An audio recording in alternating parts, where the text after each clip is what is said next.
Relativamente ao que nós vamos fazer hoje, ou ao que eu vou tentar apresentar-vos hoje, vou falar-vos da estratégia Europa 2020, às vezes aparece designada apenas por Europa 2020, outras vezes por estratégia 2020.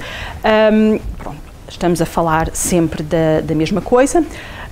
Falar-vos um pouco dos objetivos e dos indicadores que estão associados a esta estratégia. Falar dos sucessos e insucessos da Agenda de Lisboa. Porquê? Porque a Agenda de Lisboa é o documento estratégico que precede a Estratégia 2020. E por isso os sucessos e os insucessos da Agenda de Lisboa vão influenciar o que será ou o que foi proposto no âmbito da Estratégia 2020. Por isso, falar-vos um pouco da Agenda de Lisboa.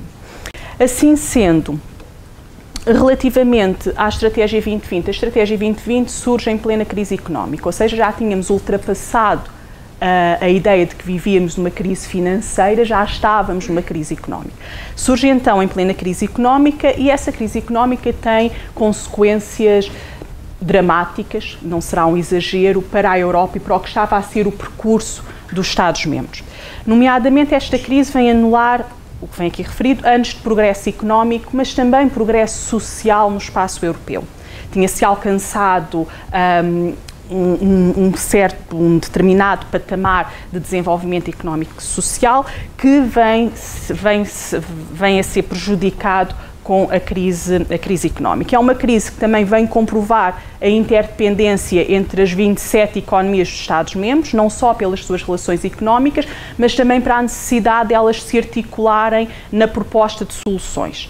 E vocês, com certeza, estando atentos ao que se passa na comunicação social, têm noção de todos os esforços que têm sido feitos e quem é que está a liderar este ou aquele processo, no sentido de encontrar soluções para o que se passa em cada um dos Estados-membros, e temos alguns que são recorrentes nas notícias, nomeadamente a Grécia e Portugal, a Irlanda também vão aparecendo. Esta crise vem então expor as fragilidades da Europa, nomeadamente vem expor até que ponto a Europa consegue articular-se, consegue cooperar, consegue trabalhar em conjunto na resolução de problemas que não se antecipavam nos documentos estratégicos anteriores, nomeadamente na Agenda de Lisboa. E finalmente, esta crise vem requerer uma resposta. E a União Europeia o que fez foi dar uma resposta dando prioridade à estabilização do sistema financeiro, e não é por acaso que nós vemos toda esta preocupação com o controlo dos déficits excessivos, com o controlo da dívida nos países que estão a ser mais afetados, mas também dando uma resposta através da adoção de um plano de recuperação que tem como principal objetivo aumentar, por um lado, a procura, dinamizar a economia, mas também restaurar a confiança dos agentes económicos. Por isso, nós temos a Estratégia 2020 que vai surgir neste contexto. É este o contexto do nascimento da Estratégia 2020. A Estratégia 2020 é aprovada em março de 2010, constitui então a proposta de resposta da União Europeia para a saída da crise, apresenta enquanto resposta, enquanto estratégia, uma visão da Europa em que medida? Na sua dimensão social, na sua dimensão económica, mas também na sua dimensão ambiental ou ecológica, para a década seguinte. Então nós temos uma estratégia que surge em 2010 para fazer face à conjuntura e aos desafios que se viviam na Europa em 2010, e é uma estratégia para se desenvolver, para ter lugar durante a década seguinte. Ou seja, nós estamos em pleno início da Estratégia 2020 em termos de implementação da própria estratégia. Esta proposta resulta de uma ampla consulta pública, assentando no que, entretanto, se alcançou e nas lições de passado neste domínio. Ou seja, houve um processo de debate e de discussão que precedeu a elaboração, a definição desta estratégia, com as suas vantagens e as suas desvantagens, porque nem sempre é fácil chegar a consensos entre 27 Estados-membros. Houve, então, um amplo debate. Esse debate teve por objetivo dar a resposta à tal crise, apresentar uma estratégia que fosse uma resposta à crise, mas também teve como objetivo tentar perceber o que é que tinha funcionado e o que é que não tinha funcionado na estratégia que precedeu a Estratégia 2020 e tentar aprender um pouco com as lições do que tinham sido esses sucessos e insucessos, não repetindo os insucessos e tentando promover os sucessos. Assim, em termos de antecedentes, o principal antecedente que vos queria falar relativamente à Estratégia 2020 é a Estratégia de Lisboa. E a Estratégia de Lisboa é uma estratégia que foi aprovada em 2000, durante uma presidência portuguesa da União Europeia, e na altura o desafio, em 2000, era um desafio da globalização, da interdependência das economias a nível mundial e também o desafio do envelhecimento da população. Por isso a Estratégia de Lisboa surge no início deste século e os principais aspectos, os principais desafios que pretende abordar, aos quais pretende dar resposta, são os da globalização e do envelhecimento da população europeia. E na altura, esta estratégia era uma estratégia que veio revolucionar o que se fazia na Europa em termos de política social. Porquê? Porque não havia muita política social dissociada do que era a política regional ou a política de coesão, e a Estratégia de Lisboa, a Estratégia de Lisboa, também às vezes designada a Agenda de Lisboa, o que vem fazer é dar uma importância, dar um enfoque sobre a política social e o que vem associado à política social, naturalmente. E esta estratégia de Lisboa vem promover um ambicioso objetivo, que vos leio daqui: converter a economia da União Europeia na economia do conhecimento mais competitiva e dinâmica do mundo, antes de 2010, capaz de um crescimento económico duradouro, acompanhado por uma melhoria quantitativa e qualitativa do emprego e uma maior coesão social. Nós estamos em 2011 e percebemos que a Estratégia de Lisboa, a Agenda de Lisboa, terá tido alguns sucessos, provavelmente não são óbvios face a este objetivo estratégico, mas lá chegaremos, mas não terá alcançado o seu principal objetivo estratégico. É verdade que, quando foi definida em 2000, não se antecipava que em 2007, 2008, se entrasse em termos globais, numa crise financeira e, consequentemente, numa crise económica. No entanto, não deixa de ser este o grande objetivo estratégico da Estratégia de Lisboa, que é tal estratégia que vem preceder à Estratégia 2020. Por isso, até que ponto a Estratégia de 2020 não vem tentar resolver os insucessos da Estratégia de Lisboa? Porque, como objetivo, é inquestionável a sua bondade enquanto objetivo. Se é execuível ou não. Como é que, no âmbito da Estratégia de Lisboa, se pensaria que a Europa e os Estados-membros iriam concretizar aquele ambicioso objetivo estratégico? Primeiro, através de uma série de medidas, uma série de iniciativas, sendo que essas iniciativas tinham como objetivos mais específicos. Primeiro, preparar a transição para uma sociedade e uma economia baseadas no conhecimento, e aqui a importância das novas tecnologias, da disseminação da informação, da investigação, do investimento em investigação e desenvolvimento tem um papel importante. Modernizar o modelo social europeu, e aqui nós estamos a falar na tal política social, o enfoque na área da política social.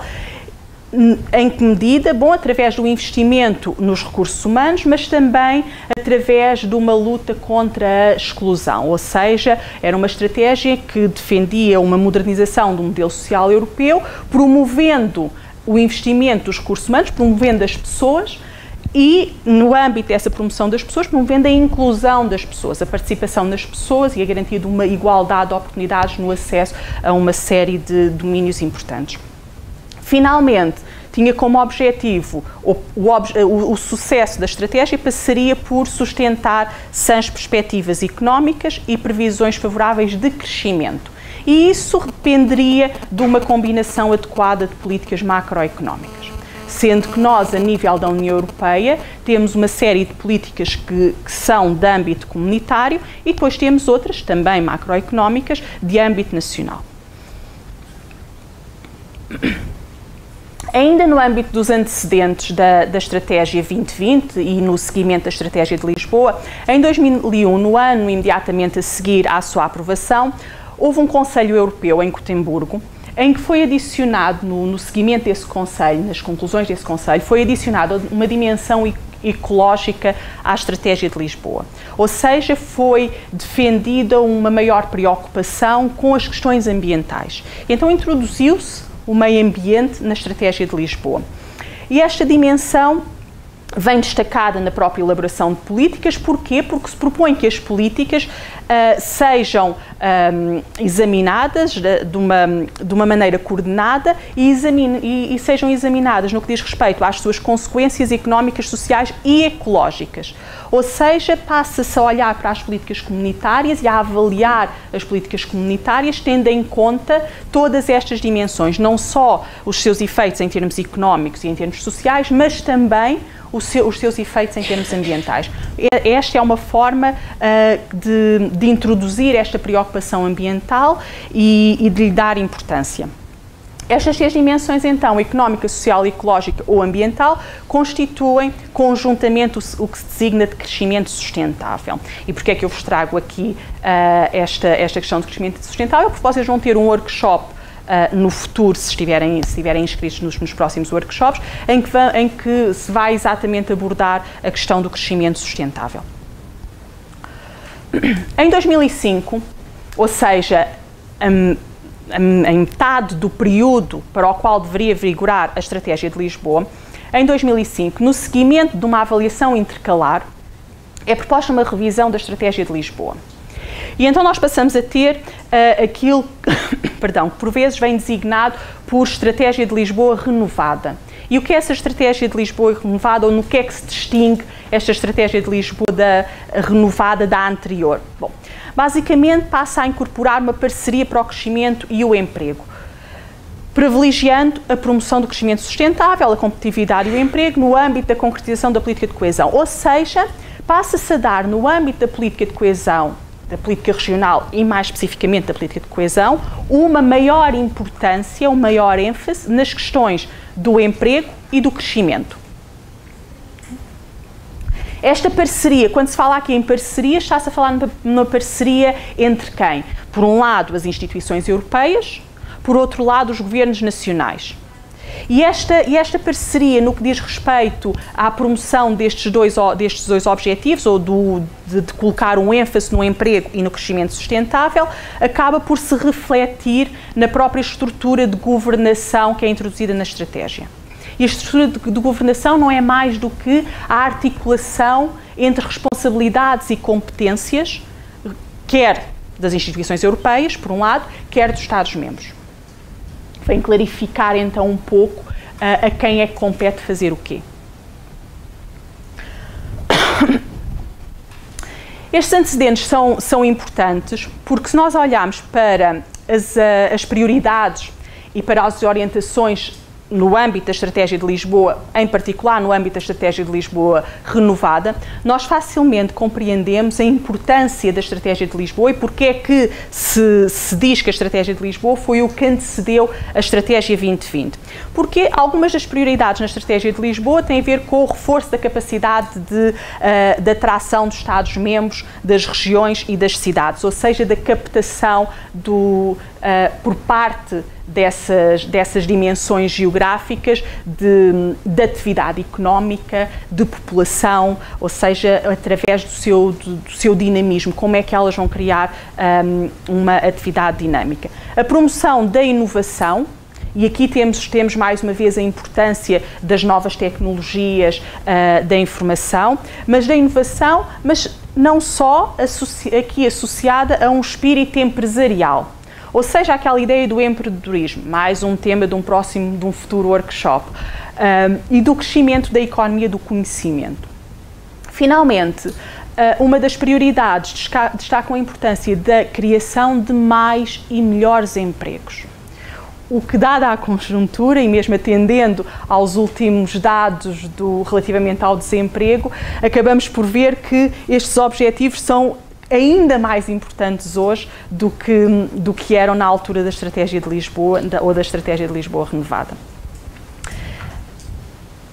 Estes objetivos vão conduzir a um conjunto de orientações que têm em conta a concretização das anteriores prioridades, mas também vêm destacar, vêm dar importância à dimensão territorial da política de coesão. E neste ponto em que vos apresentei os antecedentes da Estratégia 2020, em particular, ou destacando o papel, a importância da Estratégia de Lisboa enquanto antecedente, enquanto documento estratégico que precede a Estratégia 2020, eu gostava de vos apresentar dois pequenos vídeos. Esta estratégia não dá resposta aos graves problemas que enfrentamos e ainda menos ao autêntico desastre económico e social que as imposições das políticas de livre concorrência estão a provocar em alguns Estados-membros de economias mais frágeis. É um erro insistir em políticas idênticas à liberal estratégia de Lisboa, que deixou cair pelo caminho os objetivos anunciados há 10 anos de pleno emprego e de erradicação da pobreza, dando antes prioridade aos interesses dos grupos económicos e financeiros, aos seus ganhos, à custa do agravamento da situação social e laboral. Basta ver as consequências da aplicação dos critérios cegos do Pacto de Estabilidade e das liberalizações e privatizações de setores estratégicos e de serviços públicos, incluindo nos serviços financeiros, na energia, nos transportes e correios. Basta ver o que se passa na área do trabalho com o crescimento da precariedade e do desemprego, que atinge atualmente mais de 23 milhões de desempregados, a que se juntam 85 milhões de pessoas em situação de pobreza. Ao contrário do que se pretende fazer crer, o que todos os indicadores demonstram é que, a manterem-se as estratégias seguidas até agora, as taxas de crescimento económico serão muito baixas e inferiores à de outras zonas do mundo, o que significa agravamento do desemprego, do trabalho precário e mal pago, da pobreza e da exclusão social. Lamentavelmente, o orçamento comunitário não dá resposta à necessária coesão económica e social, como a situação na Grécia bem demonstra. Assim, é tempo de avaliar e assumir as consequências das políticas seguidas. É tempo de dar prioridade à sustentabilidade social. É tempo de acabar com a especulação financeira e a financiarização da economia. É tempo de acabar com o Pacto de Estabilidade e dar outras funções ao BCE, controlar eficazmente o setor financeiro e dar prioridade a um verdadeiro pacto de progresso e desenvolvimento social. Muito obrigada, Sra. Presidente. Não deixa de ser interessante que nós tenhamos aqui uma intervenção em que aparentemente existe uma dicotomia entre abordar as questões sociais ou as questões económico-sociais e aquelas que têm uma vertente mais financeira. E por muito que se concorde ou que se discorde com o discurso da eurodeputada Hilda Figueiredo e das posições que o partido pelo qual ela foi eleita defende, não deixa de ser interessante nós termos presente que existe ou poderá existir esta dicotomia e até que ponto nós conseguimos resolver os problemas financeiros da União Europeia e dos Estados-membros e, simultaneamente, assegurar o tal crescimento sustentável apoiado numa maior competitividade e em mais e melhores empregos e abordando paralelamente todas as questões relativamente mais sociais, em particular as questões da exclusão e da pobreza. Será que é possível e até que ponto a Estratégia 2020 vai conseguir fazê-lo ou não? Gracias, Presidente. Muchos de los colegas que han intervenido se preguntan por qué ha fracasado la Agenda de Lisboa y si no habría que partir del análisis de ese fracaso para dar los pasos siguientes. A mi modo de ver, el problema de la Agenda de Lisboa es que no ha sido al final nada más que un icono encerrado en una burbuja, que no ha tenido ningún desarrollo práctico y al final nos hemos encontrado en que por un lado había una teoría, la Agenda de Lisboa, a la que todos hacíamos referencias y por otro lado había una práctica que nada tenía que ver con ello. Por eso, a mi modo de ver, la Estrategia 2020, partiendo de esa experiencia, tiene que ser una nueva agenda que solo se podrá llevar adelante si hay un compromiso rotundo, insisto, por parte de todas las instituciones políticas europeas y las instituciones políticas nacionales. Y ese compromiso tiene que además que ser un compromiso verificable, que se pueda evaluar, sobre el que haya información y sobre el que haya una capacidad inmediata de corrección cuando no se está cumpliendo con los compromisos, cuando se falle, para que no nos encontremos en ninguna situación, de ninguna circunstancia límite. O entendemos todos que ese proyecto común necesita de estos instrumentos para llevarse adelante, o si no, estaremos dentro de pouco tempo em uma situação similar. Muitas graças. Realçar três coisas. Uma, a importância da governação, ou seja, da articulação, da definição de responsabilidades e de competências entre os vários intervenientes chamados à implementação de uma estratégia a nível europeu. Ou seja, nós temos intervenientes que são instituições europeias, temos os Estados-membros e temos a sociedade dos Estados-membros, ou seja, nos Estados-membros não é só o governo de cada um dos países, mas é a própria sociedade civil de cada um dos países, como é que se articula as responsabilidades e as competências de cada um desses intervenientes. Tem a ver com a governação. Um outro aspecto que é importante e que provavelmente acaba por ser um dos problemas da Estratégia de Lisboa é a necessidade de uma capacidade de monitorização. Para nós termos essa capacidade, ou para existir essa capacidade de monitorização, tem que existir objetivos claros, concretos, que seja possível percebermos se um Estado-membro está a alcançá-lo ou não está a alcançá-lo. Ou seja, a Estratégia de Lisboa, em termos de objetivos, não poderá ficar num patamar de indefinição. Porque dizer temos que aumentar a competitividade, temos que aumentar o emprego, é preciso concretizar um pouco mais para permitir uma avaliação, uma monitorização e uma avaliação. E depois uma outra questão importante tem a ver com esta capacidade de reação em termos de correção de trajetórias que não estejam no sentido do que são os objetivos pré-definidos e acordados, concordados, consensuais entre os Estados-membros. E essa capacidade de correção passa por nós percebermos onde é que estamos relativamente aos objetivos pré-definidos. Por isso é importante, e o que eu gostaria de realçar no seguimento desta intervenção, é a importância da governação, a importância da concretização de objetivos, porque só assim se consegue proceder a uma avaliação e a uma correção do que não estiver a correr tão bem.